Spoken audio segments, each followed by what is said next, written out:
for small business owners, and they're great people. They've been representative of the community, the small business community. If you have a regulation you want, number one, we're not going to approve it because it's already been approved probably in 17 different forms. But if we do, the only way you have a chance is we have to knock out 2 regulations for every new regulation. So if there's a new regulation, they have to knock out 2. But it goes far beyond that. We're cutting regulations massively for small business and for large business, but they're different, but for small business. And that's what this is about today. And this will be the biggest such act that our country has ever seen. There will be regulation, there will be control, but it will be a normalized control where you can open your business and expand your business very easily. And that's what our country has been all about. Should I sign it? Absolutely. Sign it.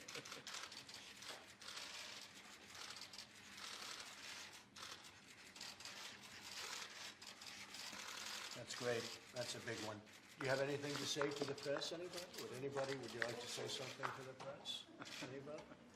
Become famous back in Syracuse? Anybody? Just thank you for doing this, because small business has just been buried in a tidal wave of red tape. And to break that will really change the world for us. Thank you. Absolutely.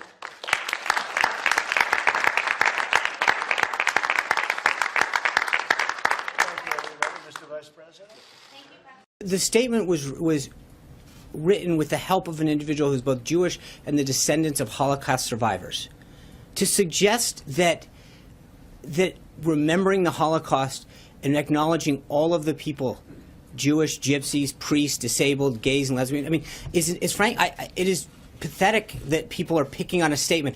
I remember we issued a statement at Christmas time calling Christ the King, and many of the reporters that are in this room and otherwise started wondering whether we're referring to the King as the president-elect.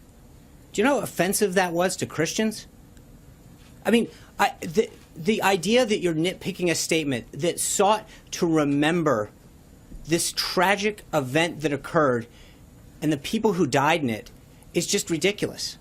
I think he acknowledged the suffering that existed and wants to make sure that it's enshrined in the American people's memory so that something like this never, ever happens again. And I think to sit there and suggest that he was trying to single out anything, and a people of which he has shown such tremendous respect for, and such a willingness in terms of the state of Israel to go out there and show the partnership that it needs to exist between us and the respect. And when you contrast that, frankly, a statement, and you look at the actions of the last administration, the Iran nuclear deal, them giving Palestine an equal footing in terms of the amendment that was passed to the UN Security Council on their way out the door, to compare a statement that remembers the Holocaust with the actions of the last 8 years and the disrespect that was shown to Israel is unbelievable. Let's really focus on that, because I see all these protesters. I think if you actually surveyed them, they would probably get the facts wrong. They're being misinformed. This is 7 countries. These countries were identified by President Obama. President Trump is merely following President Obama's lead on state-sponsored terrorist countries where they have a history of training and exporting and harboring terrorists. Kelly, and let me just stop you right there, because President Obama did not institute an order about banning travel from these 7 countries. Also, your executive order, the president's executive order, references 9/11 several times. 2 points. None of the deadly terror attacks in this country since 9/11 have been carried out by anyone from those 7 countries. Point number 2, 18 of the 19 9/11 attackers came from Egypt, Saudi Arabia, the United Arab Emirates. There is no ban from that country. Those countries also happen to be countries where President Trump has significant business interests. So why weren't those countries included? 2 points in return, in response, George. One is that President Obama certainly had a ban on the Iraqi refugee program for 6 months, which is double the time that's contemplated under President Trump's executive order.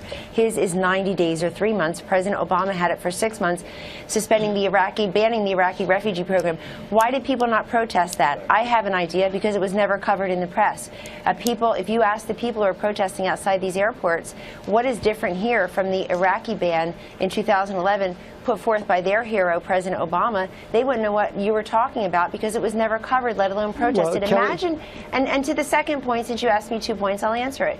People need to be reminded what this is about. And 9/11 is the example that is still most raw and most fresh to many people about what a president's first responsibility is to keep the people of this country safe. This is temporary. It is narrowly prescribed. As your own reporting just said, George, there is not a single person still being detained, apparently. That's ABC News' reporting.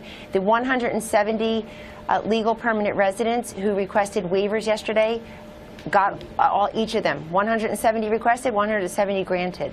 So people are protesting things. Imagine if they had put all these energy, these tear-filled senators, these senators with bullhorns. Imagine if they had protested outside VA hospitals when our veterans were dying waiting for care. Imagine if they cared about the homeless they walk by every single day in New York and Washington. Where's the protest on that? Kellyanne, just on your first point, and I want to move on from that. When you talk about Iraq, that temporary ban was put in for increased vetting after 2 Iraqi nationals were identified as possibly being involved with making IEDs in Iraq. And there was actual substantial coverage at the time. But I do want to move on because the president had responded to Senators McCain and Graham last night as well, saying that they should focus their energies on ISIS, illegal immigration, and border security instead of always looking to start World War III. How are Senators McCain and Graham looking to start World War III? Well, the first part of the tweet is really instructive and operative, George. It's like we have a lot to do, and we want Republican senators, both of whom pursued the presidency themselves, we want them to be there for this president, to support him, especially when he is trying to keep our people safe. And he's basically saying to people, you know, you protested my nomination, you protested my candidacy, you protested my election, you protested my inauguration, you protested the day after the inauguration, you're protesting the executive order, you're protesting. How about this cooperation and collaboration, this quote bipartisanship that we're always talking about? The only person doing that is President Trump. Those are Republican senators, Senators John McCain and Lindsey Graham, and the president said they are looking to start World War III. And he's wondering out loud, George, in the first part of that tweet, why they don't invest their energies into the real problems we have. Problems that, by the way, existed for all the years and decades these folks have been in the House and the Senate. I mean, Donald Trump has been on the job for, what, 8, 9, 10 days? Barack Obama was here for 8 years. The extraordinary accomplishments in just the first week truly are breathtaking. Today today or tomorrow, this week, he'll appoint his. He'll talk about who he's nominating to the United States Supreme Court. He'll meet with small business leaders. He'll sign additional executive orders. We would like Republican senators and Democratic senators to really look at what this particular executive order that's temporary and narrowly prescribed provides and respond accordingly, not respond to what they think it provides. They can call the White House, they can come and visit, they can get a full briefing if they like, but people in this town like to react first and think second. That's not the way businessmen do their work. We're just about out of time. It's really just a yes or no question. Does the president believe that those 2 senators are looking to start World War III? You can read his tweet, but read the full tweet. Don't cherry pick it the way the media like to do these days, respectfully, George. No reductive curating reporting, in my view, is helpful to the American public to understand. What the president said is, here's a list of things where I can really use your help, instead of always looking for an argument, always getting in the way of this Republican president. We want to work with all the senators, regardless of their political affiliation, but that has to go both ways. He's been very open to working with people. We had Democratic senators in last week, meeting with him, talking about a range of issues. He's been to Capitol Hill. Vice President Pence has been to Capitol Hill. By the level of engagement taking place in communities around the country. In his final official speech as president, he spoke about the important role of citizens and how all Americans have a responsibility to be the guardians of our democracy, not just during an election, but every day. Citizens exercising their constitutional right to assemble, organize, and have their voices heard by their elected officials is exactly what we expect to see when American values are at stake. With regard to comparisons to President Obama's foreign policy decisions, as we've heard before, the president fundamentally disagrees with the notion of discriminating against individuals because of their faith or religion. This is significant, Gloria, that here we are less than 2 weeks into the Trump administration and the former president has weighed in. Right. I mean, President Obama had told us quite forthrightly before he left office that there were a few things that he would engage on. and when he thought that our values, that America's values were at stake, that he would engage. And that's what you see in that statement, because what he did was he effectively called this immigration shift a question of a religious ban, which the current administration believes that it is not. And so now you have a former president, less than 2 weeks, weighing in on the current president, which, by the way, is something that President Obama, as you know, would rather not do, since it was he really appreciated the way George W. Bush behaved when he became president, and that is that he kind of sat back. But I think it's very clear that that Obama feels quite strongly about this. And what we heard from Sean Spicer today on this immigration ban was that he believes that the reaction is completely overblown. And I think he would probably believe that Barack Obama's reaction to it is overblown. He seemed to think that everybody was exaggerating the issue over the weekend, that only 109 people had been detained, and that was surely worth the safety, as he put it, of 324 million Americans. So he thinks that the impact has been blown way out of proportion and exaggerated. And that is the fight that we're going to have. And now the former president has just weighed in on it. And he also said, with regard to comparisons to President Obama's foreign policy decisions, he's talking about the 2011 pause that we saw, that actually a lot of administration officials from the Obama years say that wasn't actually a pause. There were Iraqi refugees who were coming in. They were just getting more stringent vetting, and they are rejecting totally outright that comparison there that we've heard the Trump administration use. So, Pamela, to you. The executive order before it went into effect, or at least not all of the details. Now, the order sparked massive protests we've been showing you from coast to coast, the largest here at JFK's Terminal 4 at the International Terminal, where up to a reported 50 people were detained over the weekend, 2 of which were actually deported, many being held for hours, in some cases days.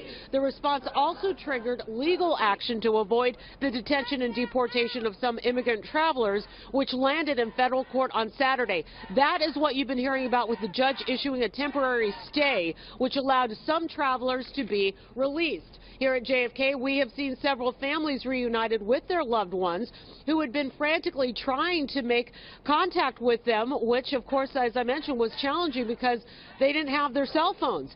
A small army of volunteer lawyers have been here, camped out. They're inside this terminal as we speak to help guide travelers and their families through the legal paperwork to keep them here in the U.S.